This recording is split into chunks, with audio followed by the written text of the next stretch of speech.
Hey, what's up? This is Faxi Nadu. I want to show you today a little bit, this time, about how to kind of get creative with a synth that is really old school.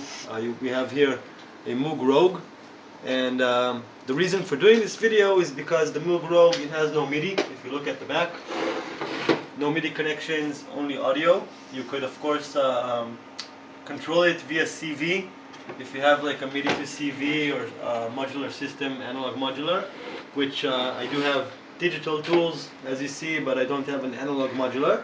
And I guess many of you people watching this video also would not have a way to control this. Today everything is moving from MIDI even onto USB, and it's hard to get a control surface if you have just like one analog synth.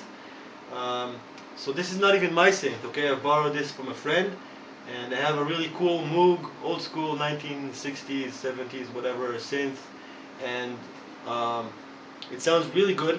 If you start playing around with the notes and with the keys, it's a bit limited, but it sounds great. But again, you're making, psytrance music, so at first glance, you could play around with it, say this is a great synth, wow, the sound is awesome, the filter is awesome, you might sample it a little bit, but then you might say, okay, well, I can't get any sequence stuff done with it, I can't make really cool things with it, so you might kind of set it aside and not use it. And I wanted to show you how easy it is to control this synth, even if you don't have fancy outboard gear that lets you do MIDI to CV, or take it to some place that will add MIDI to it or whatever. So what we're going to do is we're not going to have full MIDI control. We're not going to be able to control the notes, but it's no problem because we're making psychedelic music.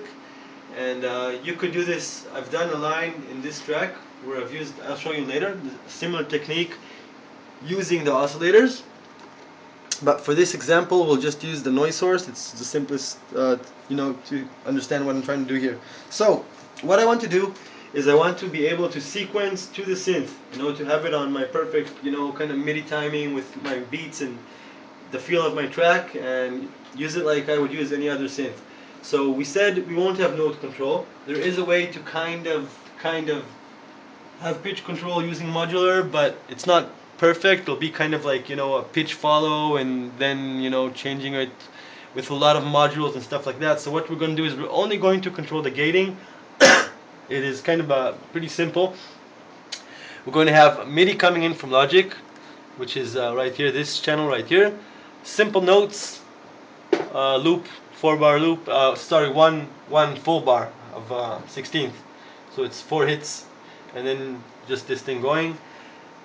And it's going to go into the modular, and into this modular is coming also from the audio in, the source from the Moog Rogue. So we have the source going into the VCA, and we have an envelope getting gates from the MIDI. Okay, this is all connected on the back side of my studio here. So it's taking the MIDI, it's taking the audio, and it's both going to the VCA, and it's as simple as that. You could say done right here. You have VCA control of the Moog. I've done a little bit more than that. I've taken the decay knob, and I have an LFO going to the decay knob, and it's controlled with MIDI timing, track tempo timing to 1/8 dotted. This is the LFO, and it's set on a sort of a random sample and hold pattern. And what it's doing is it's changing the decay rate of the VCA just a little bit. With this knob, this is the amount knob, so it's changing it just a little bit to make the different hits longer and shorter, kind of pretty much randomly, but the randomness is based, the rate of change is based around the BPM. So it's pretty cool. It's going to give it a sort of a lively little bit of a playing feel.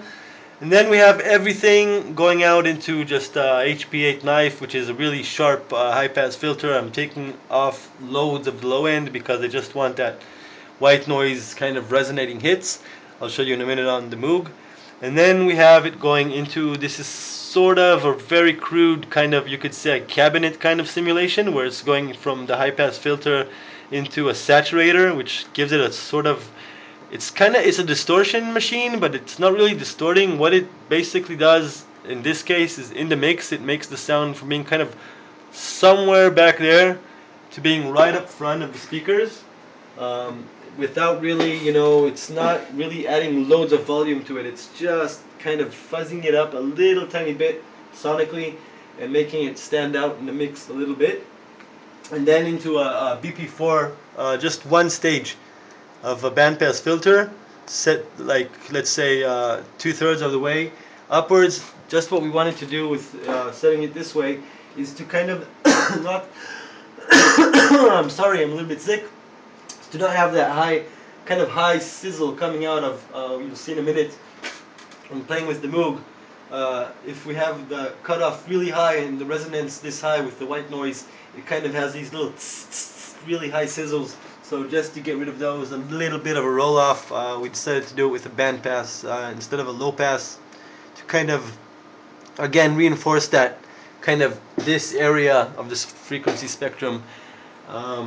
And then it's all just going out.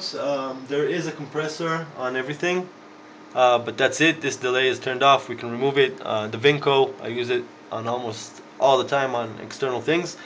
So this is pretty much how it's set up. Really, really simple stuff. It gets the Mini Moog kind of midified in a simple way. Even if you don't have this modular system, if you have just software, you can get a hold of a reactor or something like that.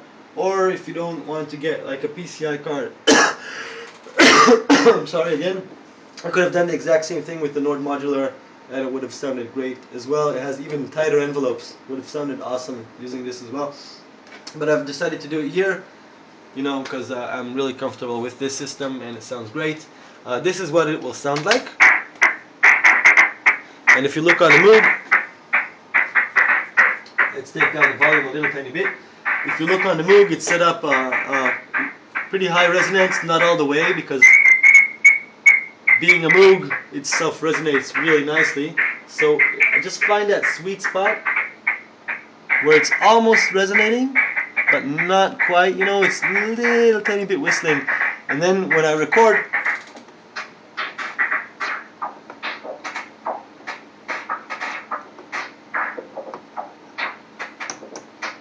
I can make these little tiny chirps. Now another thing is, if you look, I have the mod wheel here, and if you hear, it's going a little,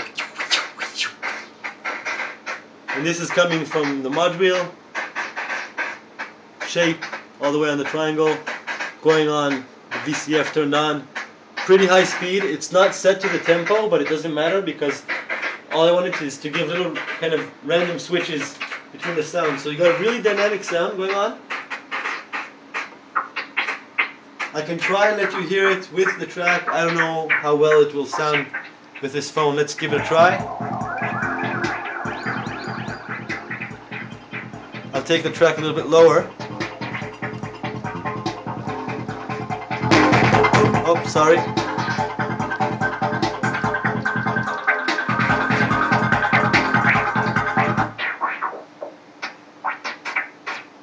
So this is pretty much it. This is how you do it.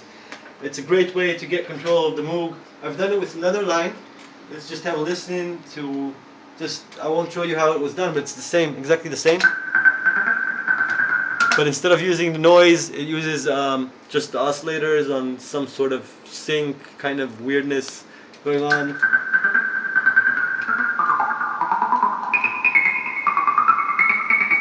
Big reverb from Scope and a resonator plugin giving it that sort of kind of phased sweep. So use your analog synths, even if they're very old. You can find really neat ways to do them, as long as you have an enveloper and something that can make really weird pitches and noises and resonating filters. It doesn't really matter, if it's really old and crummy and not in perfect tune, you can still make great psytrance sounds with these synths. Thanks for having a look. Look up for the next video. By the way, this is part of a track called Distant Origin. It's kind of a weird vibe that I'm working on lately. Hope you get to hear this track soon in my next album. See you later. Bye bye.